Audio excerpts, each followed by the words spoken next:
Vega Dragaris. House of the Dragon Season 1 Episode 6 is in, and the ratings as usual are still over 9.0, an hour and more of this episode. By all standards, this episode has the biggest time jump, yeah? The young faces have grown so much older and more mature faces. So if you're seeing a new face, don't mistake it for someone else. 10 years have passed in King's Landing, rivalry rising and upcoming changes.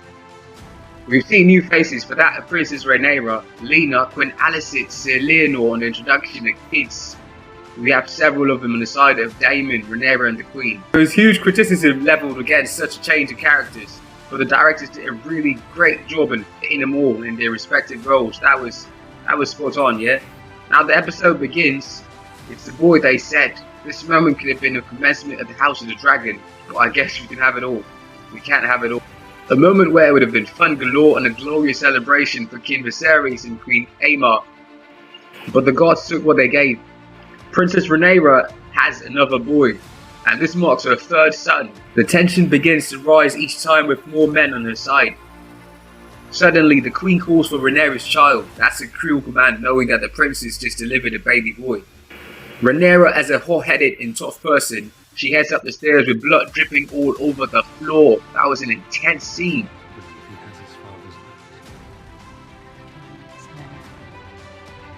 Sooner or later, you pick it when it looks like you. This call-up wasn't about Queen Alicent caring for Rhaenyra or the baby, but to confirm the resemblance, like cold innit.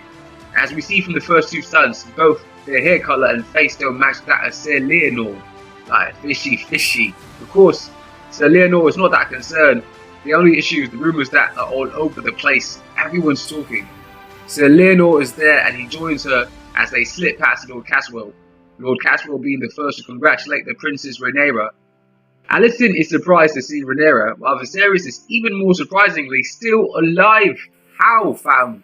He's much older now, though, and holds his grandchild for the first time. It's good to see Viserys and Rhaenyra getting on, but there's different trouble in this paradise. Alicent knows that the tension in the realm will reach a fever pitch when Viserys dies.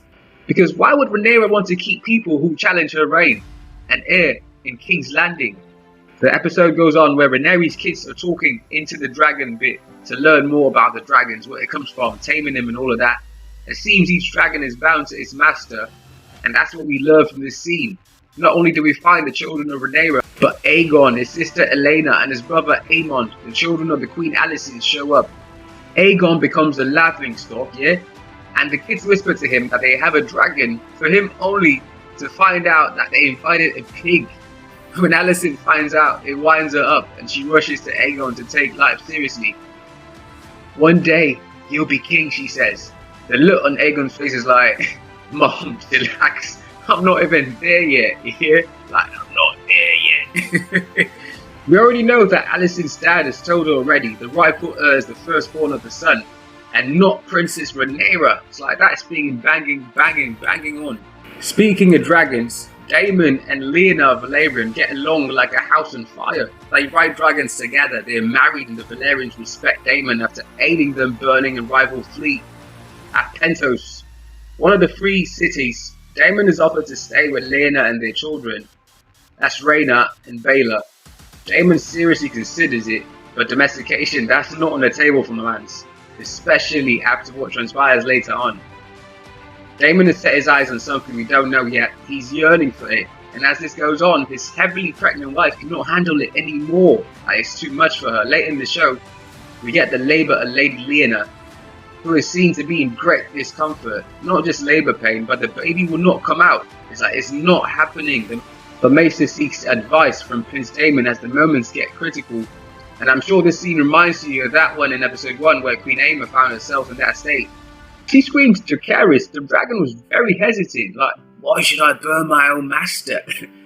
She kept on screaming, and at a point she wanted to die carrying that unborn baby. That must have been brave of her to do. Now, Lady Leana is no more leaving Prince Daemon a widower. The Hand of the King gets into a back and forth conversation with her son, Sir Harwin. It's spreading like wildfire and stinks like carcasses. Later, Lord Leanor prepares to resign from his post, and this is because he cannot be biased. Such a true and honourable man.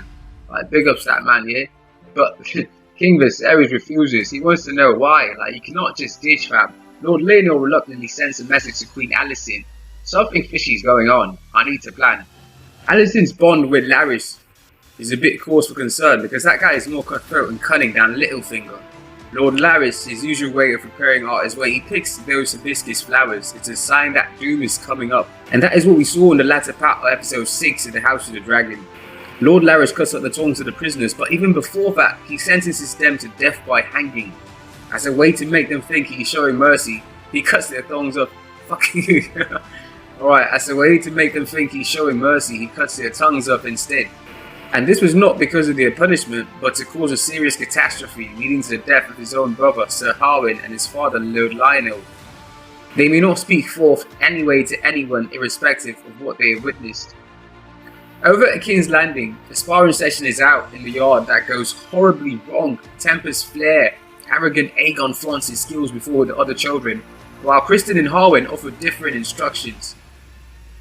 So Criston makes sly comments to Harwin regarding the looks of Rhaenyra's children. It gets under Harwin's skin, and he immediately smacks Sir Criston, something that sees him expelled from the city's watch.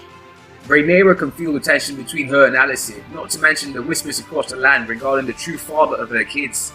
She brings these concerns into the council in a bid to try and keep the peace. Specifically, she suggests that her second son be wed to Alicent's daughter Leana. That way both families remain united and steadfast for the future. That's like some cunning stuff.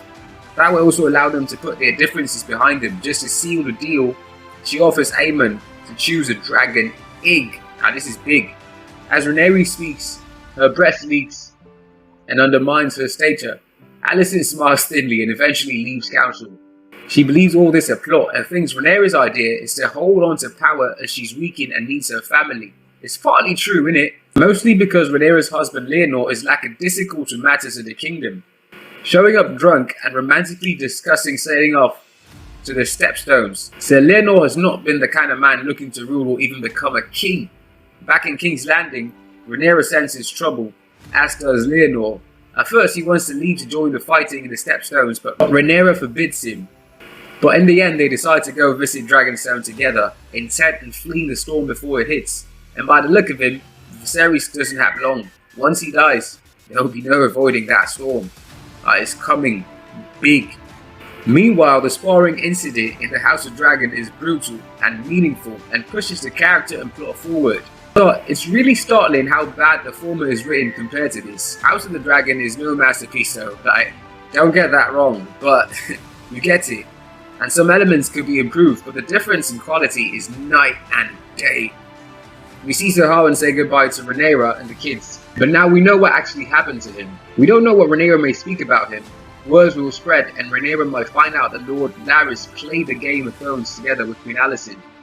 I think so far the episodes are trying to set these women apart. I mean, Queen Alicent and Princess Rhaenyra.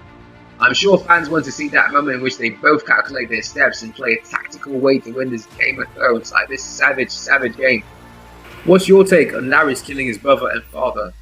And what do you think he plans to do? How will Rhaenyra react to Harwin's death? And what will be of her now that she's leapt to Dragonstone? Hit the comments below.